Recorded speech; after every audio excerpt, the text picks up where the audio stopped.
Morjesta. Mulla on Torin merkkinen tämmönen, muistaakseni Big Red-niminen tunkki, tuplapumppunen. Ja tässä on nyt ihan älyttömän kauan se ongelma, että tästä loppuu teho kesken. Eli tää nousi noin 45 asteen kulmaa vaan, eikä yhtään sen yli, vaikka mä tätä kuinka ilmasin. Niin nyt mä sain vihdoin tän korjattua.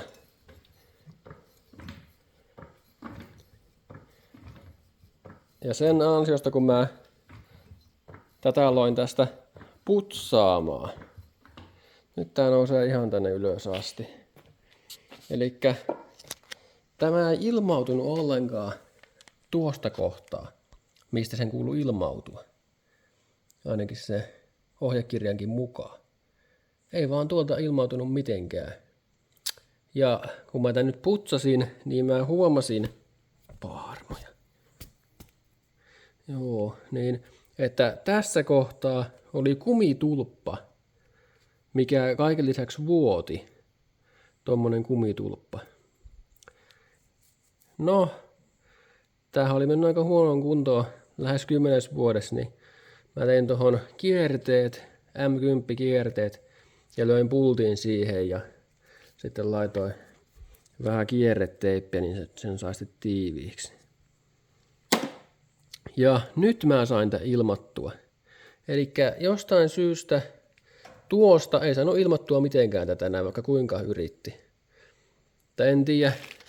Mä kokeilin aika isosti kulmasta tän, tai niin aika jyrkäs kulmas näin. Kokeilin ilmata, mutta sekään ei auttanut, että en tiedä mikä ongelma siinä sitten oli. Mutta mä täytin vaan tuolta tuon öljyllä, ja että se oli ihan piripintaa. Sitten vaan tuohon tuo pultti paikalleen, ja sitten mä tätä pikkasen raotin ja pumppasin sitä ilmapihalle, mitä lähti, ja nyt toimii. Tämä on kyllä pikkusen hyvä. Eli tässä on tämmönen ominaisuus, että tuo vars nousee ylös, tai kuuluisi nousta näin, kun tää on niin kunnolla ilmattu.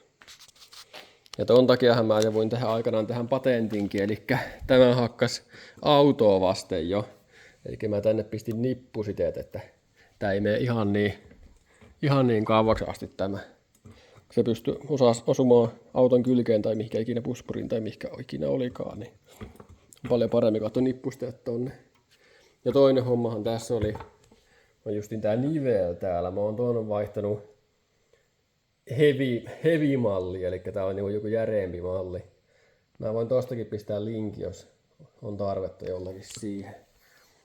Elikkä kun tätä nostaa tai laskee, tai siis ruuvaa, niin sen kannattaa tehdä noin 45 asteen kulmasta jossain tämmöisessä kulmassa, koska tuo nivel ei tosta taho kestää. Se kyllä kestää jonkun verran, tää parempi malli varsinkin, mutta se alkuperäinen ei kyllä kestänyt. Mutta joo, näin mä sain tämän sitten korjattua. Eli tämmöisessä kulmassa vaan ruuvaa aina, niin tuo kestää 100 varmasti. Mutta kyllä onkin hyvä nyt. Mä ajattelin jo, että pitääkö mun ostaa uusi, kun en mä tähän löytänyt mitään vikaa, että mikä siinä oli, että mikä se aiheutti, että tätä ei niinku saanut ilmattua mitenkään. Mutta se oli vaan sen takia, että se vuoti tuolta välistä. Paineet pihalle pikkuhiljaa. Niin. Mutta ei se öljyä sitten ollut vuotanut yhtään, mutta vissiin ilmaa vaan. Mutta joo, toivottavasti tästä oli jollekin hyötyä. Morjens.